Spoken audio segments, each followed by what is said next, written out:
നമസ്കാരം സാർ. നമസ്കാരം. എന്ത് വേണം? ശ്യാമള. പേര് ചോദിച്ചില്ല. OP ടൈം കഴിഞ്ഞു, നാളെ വാട്ടോ. ചേന്നമംഗലത്ത് നിന്ന് തന്നെ.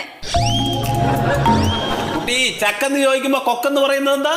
മൂക്കിന് കുഴപ്പമൊന്നുമില്ല. എന്നെ ഒന്ന് സഹായിക്കണം ഡോക്ടറെ. അതെ, OP ടൈം കഴിഞ്ഞു, നാളെ വരും. ഇല്ല മാഡം, 11ാമത്തെ വയസ്സിലൊരു ചെവിയിലൊരു വണ്ട് കയറിപ്പോയതാ. അതിനു മുമ്പ് ഒരു കുഴപ്പമുണ്ടായിരുന്നില്ല. 11ാമത്തെ വയസ്സിൽ കയറിയ വണ്ടാണെങ്കിലേ അത് ചെവിയുടെ ഉള്ളിൽ പെറ്റി പെരുകിട്ട് ഒരുപാടായി കാണും. ഇത് നമുക്ക് സർജറി നടത്തണം. അല്ല ഡോക്ടറെ, കേറിപ്പോയത് ആണുവണ്ടാണെങ്കിലോ? മുട്ടയിടുന്ന ആൺവണ്ടുകളുണ്ട്. പിന്നില്ലേ? എന്നാ സർജറി നടത്തണം. പബ്ലിക് സർവീസ് കമ്മീഷന്റെ ഓഫീസിലെ ഒരു അപേക്ഷ കൊടുക്കാനാ. ഒരു ജോലിക്ക് വേണ്ടിട്ടാ സാറേ. വരുമാനമൊക്കെ തീരെ കുറവാ. ഞങ്ങൾക്കും വരുമാനം അല്പം കുറവാ. അതുകൊണ്ടാ സർജറി വേണോന്ന് ചോദിച്ചത്. ഇല്ല സാറേ, ഈ കേൾവി കുറവുള്ളതുകൊണ്ടിട്ട് വന്ന ആലോചനയൊക്കെ മുടങ്ങിപ്പോയി.